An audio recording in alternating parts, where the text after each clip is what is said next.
Hello, hello, hello! Welcome back to another episode of Speak Power Daily. I am so incredibly happy to have you here with me today. I'm Charlotte, and if you're listening to this, it means you are ready to take another step toward your English goals. So get comfortable, maybe grab a cup of tea or coffee, and let's just relax. Today, we are going to talk about something that scares almost everyone. It's that moment when you open your mouth and nothing comes out. Or maybe you say something, but it's not quite what you wanted to say. Yes, we are talking about speaking.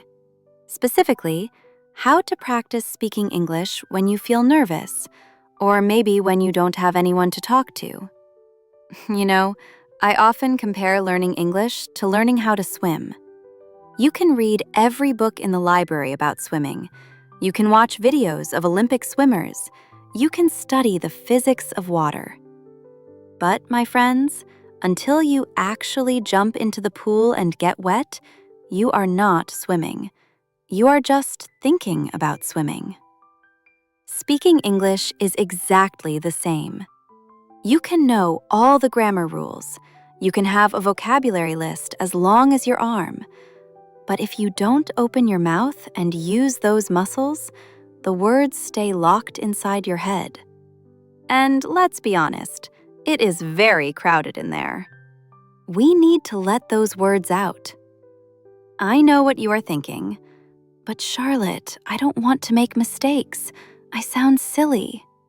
Oh, believe me, I understand.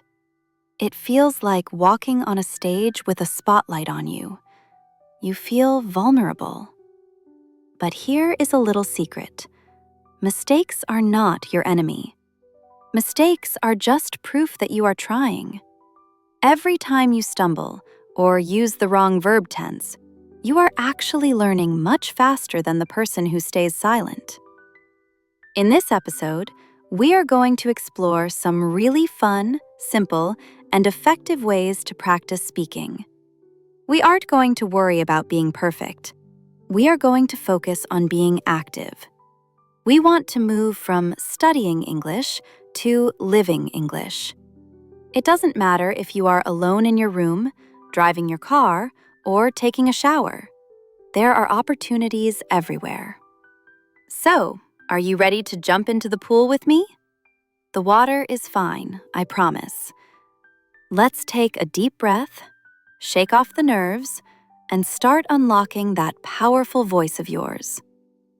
And hey, before we continue, if you enjoy this kind of calm, confidence-building English, you can listen to Speak Power Daily on Spotify. It's perfect for your mornings, your walks, or when you just want to practice English without pressure. I'll leave the link below. I'd love to have you there. So let's tackle the biggest problem first. I hear this all the time. Charlotte, I want to practice, but I have nobody to talk to. I live alone, or my friends don't speak English. I understand. It is hard to find a conversation partner. But guess what? You are with the best conversation partner in the world, 24 hours a day. You are with yourself. I am going to give you permission to look a little bit crazy today. Yes, crazy. One of the most powerful ways to improve your speaking is to talk to yourself. Imagine you are the narrator of a movie about your life. As you go through your day, describe what you are doing. It sounds simple, right? But try it. When you wake up, say out loud, I am getting out of bed. I am stretching my arms. Now I am walking to the kitchen. If you are cooking, say, I am chopping the onions. Wow, these onions are making me cry. By doing this, you are connecting your physical actions directly to English words. You aren't translating in your head from your native language. You are associating the action of chopping with the word chopping. If you don't know a word, that is okay. Pause, look it up on your phone, say it 3 times, and continue your narration. You turn your house into a language lab. And don't worry if your neighbors hear you. Just tell them you are preparing for a very important speech. Now, if narrating your life feels too strange, let's try something called shadowing. This is my favorite technique for improving pronunciation and rhythm. It works like this. You listen to a piece of audio, maybe a podcast like this one, and you repeat exactly what the speaker says, almost at the same time. You want to be like a parrot or an echo. Don't just say the words, copy the feeling. If the speaker goes up at the end of a sentence, you go up. If they speak fast, you speak fast. If they laugh, you laugh. English has a specific music to it. It has ups and downs, loud parts and quiet parts. Shadowing helps you feel that music. Think of it like learning a song. You don't learn a song by reading the lyrics on a piece of paper, right? You learn it by singing along with the radio. Shadowing is singing along with the language. It helps your mouth muscles get used to the shapes of English sounds. These two methods, narrating your day and shadowing, are fantastic because they are safe. No one is judging you. You can make 100 mistakes and nobody will know. It is the perfect rehearsal before the real show. And let me add one more important thing here. Consistency beats perfection every single time. You do not need to narrate your entire day or shadow for an hour. Even 5 minutes a day is powerful if you do it every day. 5 minutes while brushing your teeth. 5 minutes while making coffee. 5 minutes before going to bed. Those small moments add up faster than you think. Another great variation is to talk about your thoughts, not just your actions.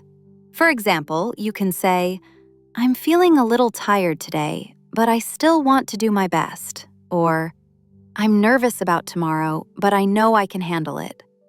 This is incredibly helpful because real conversations are not only about actions, they are about feelings, opinions, and reactions.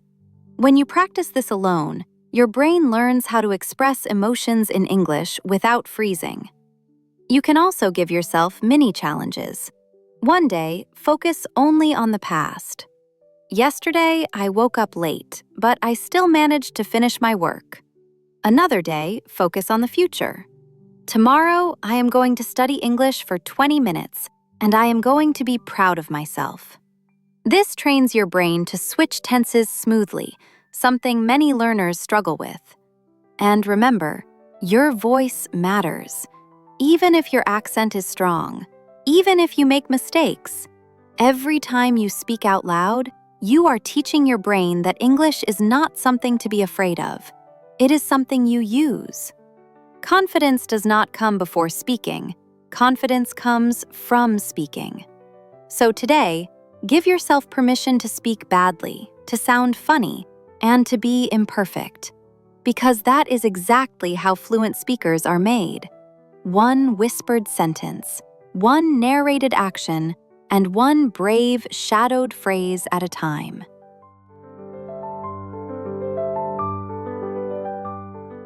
Now that we've started chatting with ourselves in the kitchen and acting like parrots with our favorite podcasts, let's take it a step further. Have you ever noticed that your thoughts are often much more advanced than the words that actually come out of your mouth? It's frustrating, isn't it? In your head, you feel like a philosopher, but when you speak, you feel like you're 5 years old. This happens because there is a bridge between thinking and speaking that we need to build. A great way to build this bridge is by using your phone, not for social media, but as a mirror for your voice. I want you to try something called the Voice Memo Challenge. Once a day, pick a topic, any topic. It could be about a movie you watched, a dream you had, or even your opinion on why pizza is the best food in the world. Set a timer for just 1 minute. Press record on your phone and talk until the timer stops.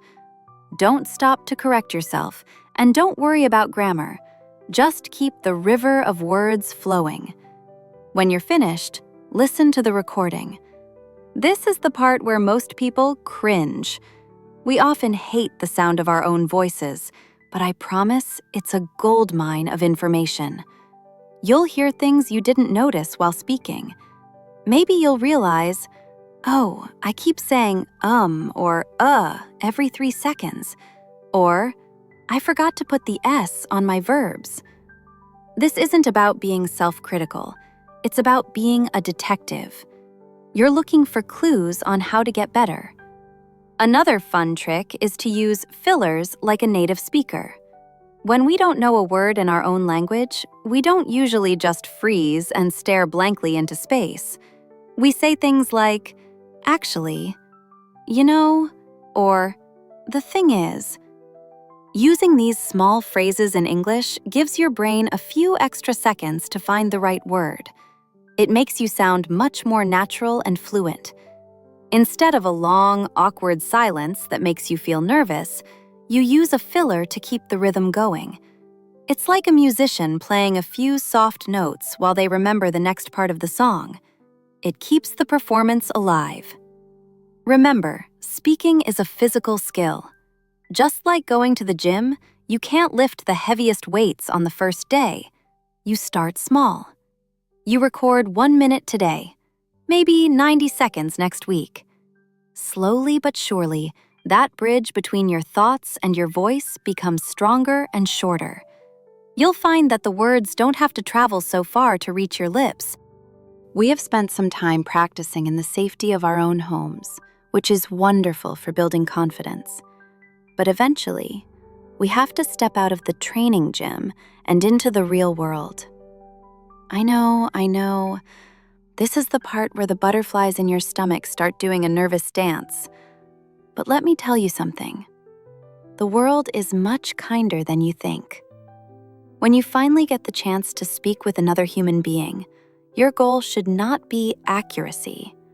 Your goal should be connection. Think about it. If you are lost in a city and you ask someone for directions, they don't care if you use the present perfect or the simple past. They just want to help you find the train station. If you communicate your message and they understand you, you have succeeded.